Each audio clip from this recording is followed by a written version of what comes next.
Y es momento de establecer una comunicación porque estábamos todos bastante impactados con la historia del Nobel de la Paz para la gente de la Unión Europea, el grupete de la Unión Europea.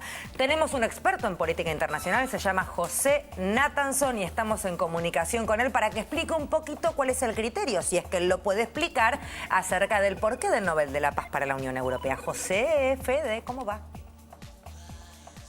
Me cortó. No quiere hablar conmigo. Yo les dije, chicos, que se había negado a venir acá por mí. ¿Viste? Cortó porque él está chocho. La pregunta es por qué no está acá. Porque parece que estuvo también en la fiesta con Alfredo. Estuvo en la fiesta con Alfredo, claro. No importa, ya vamos a hablar. Vamos a seguir hablando de cuestiones internacionales, en este caso del Nobel de Literatura. Recuerdan, ayer les dimos el anuncio de Moyán. Bueno, se armó conventillo entre gente que uno pensaría que no da para el conventillo, cuando dice, la intelectualidad, ¿cómo va a estar peleándose? Bueno, sí, parece que a Moyán lo criticó. ¿Quién? Espera que Liao Xiu, que estuvimos con él, ¿te acordás de Liao? Liao, estuvimos tomando un mate con él. Estuvimos con Liao tomando mate abajo de la parra. Bueno, indignado está Liao. Sí, abajo de la parra, tomamos mate, siempre. Fuimos con Federica a entrevistarlo. Bueno, todo mentira. ¿Quién es Liao Xiu? ¿Quién es? Es un poeta, un gran poeta chino, que vive en Berlín. ¿Por qué vive en Berlín? Porque en China no hay plena libertad artística ni plena libertad de expresión. De hecho, Liao es expulsado cuando escribe un poema sobre la masacre de la plaza Tiananmen. Tiananmen, gracias, me apuntó bien, Tiananmen. ¿Qué dice Liao entonces del premio Nobel? Dice, es un canalla, así. Que es hincha de Rosario Central. Es hincha de Rosario Central. Claro, intelectual del régimen, le dijo también. Porque hace pocos meses organizó un acto con 100 escritores en el que cada uno transcribió un texto de Mao como muestra de fidelidad al régimen. Y esto da la idea del personaje, es un canalla. Lo atacó brutalmente. Ahora, con cierta experiencia de haber hablado con muchísimos escritores a lo largo de la vida, esto es todo muy relativo. En mi opinión, esto es una opinión personal. ¿Por qué? Porque un escritor es su escritura. Es la vieja polémica que hoy también vamos a hablar del tema con Vargas Llosa. Vargas Llosa es un gran escritor y el que dice lo contrario no lo ha leído. Si lo lees es un gran escritor, sobre todo por La Casa Verde y por Conversación en la Catedral. Ahora, eso no significa que no tenga opiniones que son por lo menos contrarias a las que tengo yo, por ejemplo. Pero en el caso del Nobel, discúlpame que te interrumpa, ¿no hay una concepción o un análisis política. Política. Justamente política. Exacto, tal como lo decís vos. De hecho, no lo ganó Borges, es decir, no lo ganó Kafka. Que decir, hay una concepción totalmente política. En este momento, el Nobel, en algún punto, por lo menos en eso, parecería ser que está acompañando el régimen chino actual. Bueno. Ahora bien, igual yo creo, por toda la información que tengo y por Sorgo Rojo, que el premio Nobel se le ha dado a un muy buen escritor también. O sea, son dos posiciones, dos maneras de estar en el mundo, que a la larga, con 20 años adelante, esto se dirime muy fácil. Hay algunos que quedan y otros que no quedan, ¿no es cierto, Pais? Hablando de justamente posiciones políticas, da la sensación que es un apoyo absoluto a determinadas cuestiones que en este momento están muy sobre el tapete, el Nobel a la Unión Europea, y por eso estamos en comunicación con José Nathanson. Hola, Fede, Osvaldo, ahí los veo bien, ¿cómo andan? ¿Cómo te va? Bien, ¿ustedes?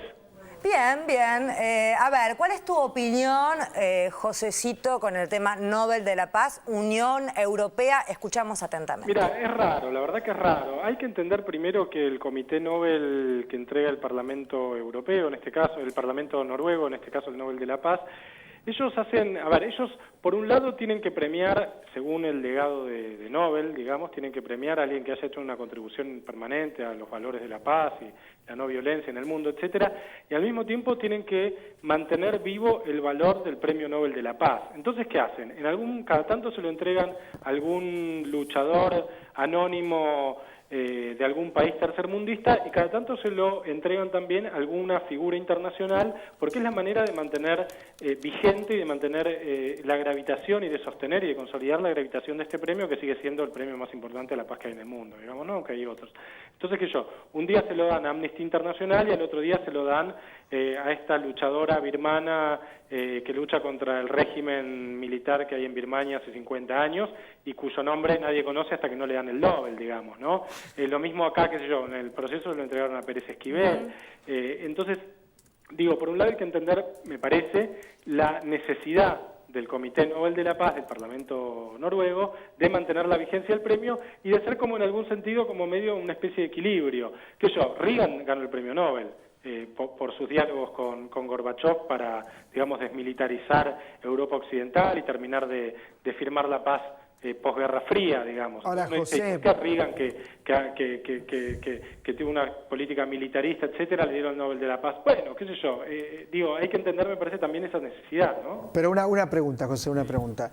En el caso del Premio Nobel de la Paz, Obama recibió el Premio Nobel de la Paz y inició 2 guerras.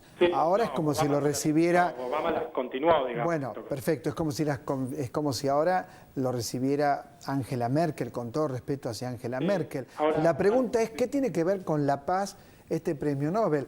Estela de Carlotto y las abuelas me parece que lo merecían 1000 veces más, no una, casi te digo de sentido común, ni siquiera preguntándoselo a un especialista como vos. ¿Qué pensás? Mira, ahí el argumento es el siguiente, yo no lo suscribo, lo voy a describir, digamos. La Unión Europea, ¿cuál es el origen de la Unión Europea? Durante cientos de años, Francia y Alemania digamos, combatieron en el corazón de Europa. El problema de guerras de Europa siempre era el enfrentamiento entre Francia y Alemania. Después de la Segunda Guerra Mundial, el nazismo, el Holocausto, etcétera, Francia y Alemania empiezan un camino de integración que empieza con una integración del acero y el carbón, digamos, estos dos insumos, porque integrar el acero y el carbón quiere terminar diciendo que no van a guerrear entre sí, porque vos el acero y el carbón es lo que necesitas para tener ejércitos, digamos, ¿no? Entonces, si vos integrás el acero y el carbón de 2 países, estás de algún modo evitando que después vayan a la guerra entre sí. Este es el origen de la Unión Europea. El origen de la Unión Europea, que terminó siendo un acuerdo económico, es un pacto de paz entre Francia y Alemania, al que luego se van sumando otros países, digamos, ¿no?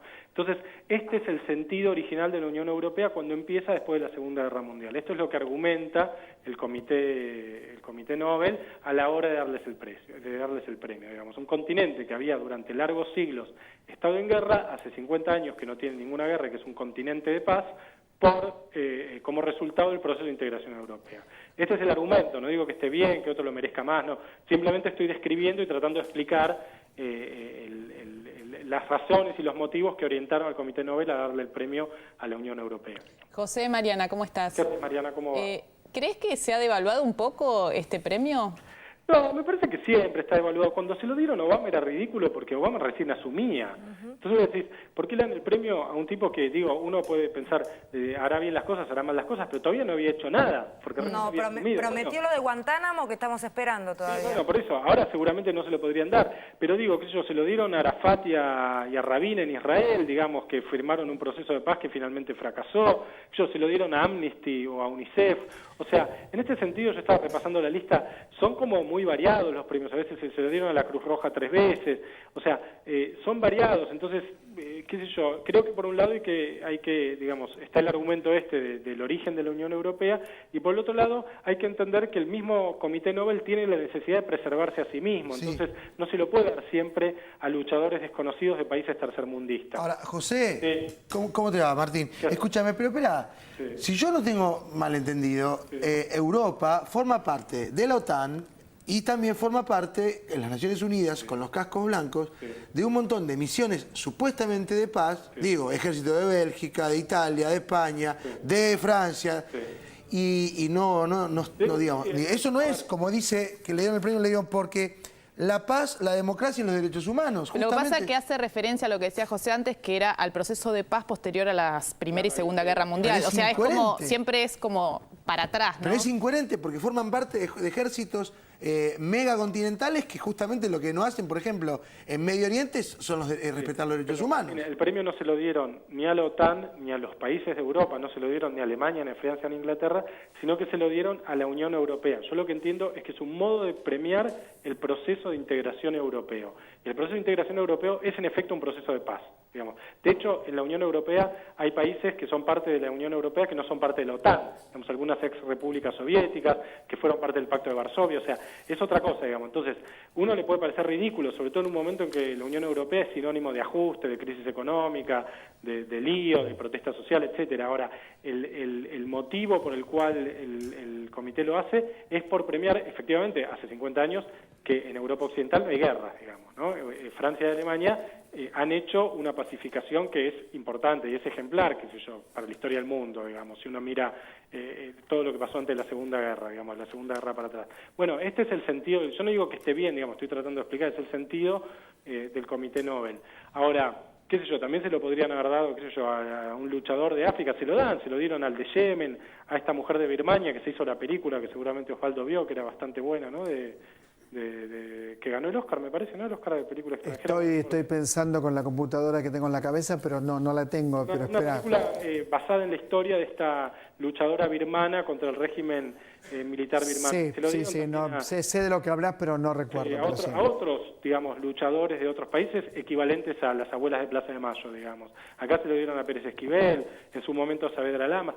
Quiero decir, son muy variados los premios. Por eso, a mí más ridículo que se lo den a la Unión Europea, me parece que se lo den a Reagan, digamos, que construyó el ejército más poderoso de la historia del mundo en su momento. Bueno, se lo dieron porque Reagan se amigó con Pinochet y terminó de caer el muro de Berlín, qué sé yo.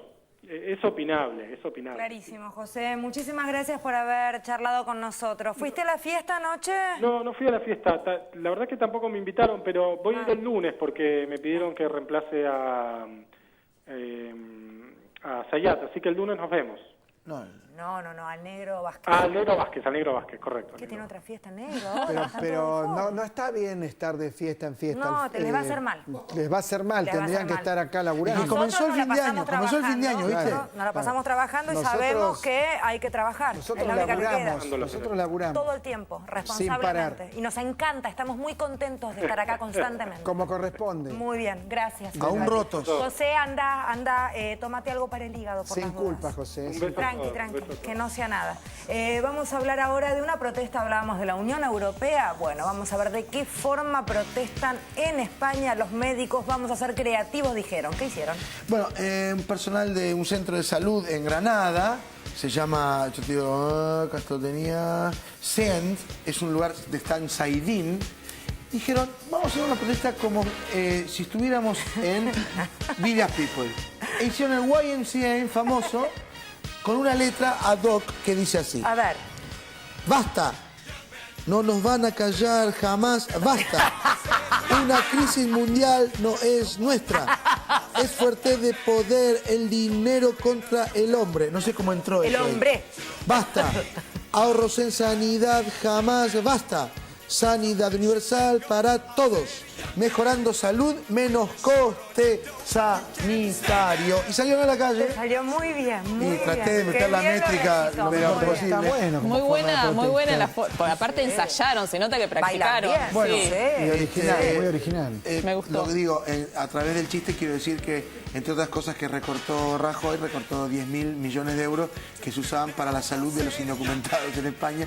No están muy contentos. Recorta todo. Recorta absolutamente todo. El todo. Instituto Sin de pudor. Cultura. El señor Tijeras. Fue y lo recortó. No hay nada Es que bien no recorte. el programa de la derecha. Sí, Salud, educación, cultura, arte. Qué miedito. Cortamos todo.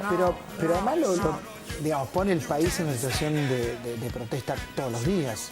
Y es como que no le importara, como que estuviera blindado. ¿Viste? Si todos los días te protestan. No está blindado, de hecho está estudiando ver de qué manera limita las protestas justamente para que ni siquiera se pueda protestar. Bueno, no de eso se ve.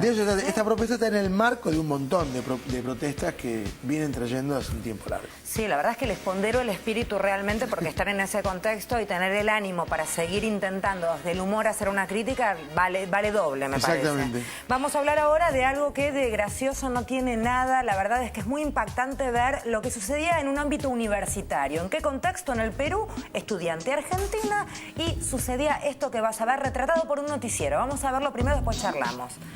Ahí están viendo. Esto se supone que es en el contexto de un recreo. ¿Tenemos el audio, chicos?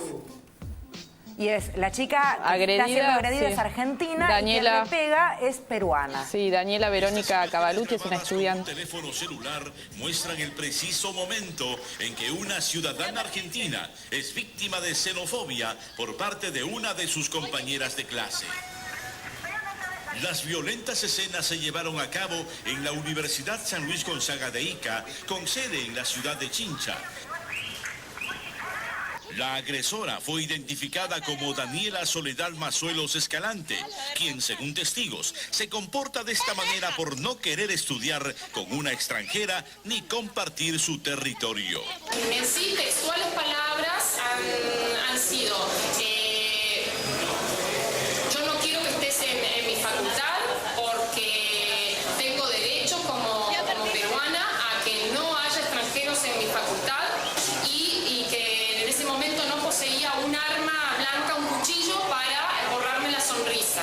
Cavalucci, cansada de los malos tratos y temiendo por su vida, se dirigió a la gobernación de la ciudad para denunciar este hecho y pedir garantías. Lo único que me interesa es estudiar. Bueno, a ver, esto es en síntesis cómo lo retrataba uno de los tantos noticieros que lo mostró, Marian. Sí, ¿Se sabe algo más de esto? Se iba a formar en la universidad, que queda a 200 kilómetros al sur de Lima, en esta ciudad de Chincha, una comisión para investigar el caso. Daniela Verónica Cavalucci es la estudiante argentina agredida. A mí lo que me llamó mucho la atención es las repercusiones que tuvieron en algunos portales y medios peruanos, que de alguna manera justificaron la agresión, señalando, y algunos textuales muy impresionantes, como reafirmando esta xenofobia, diciendo, bueno, a los peruanos en Argentina también los agreden, así que sí, esto está mal, pero bueno, también acá puede pasar lo mismo. Textual te puedo decir, si bien es indignante ver estas imágenes que agreden y afectan a un ciudadano extranjero aquí en el Perú, debemos tener en cuenta también que en países como Argentina y Chile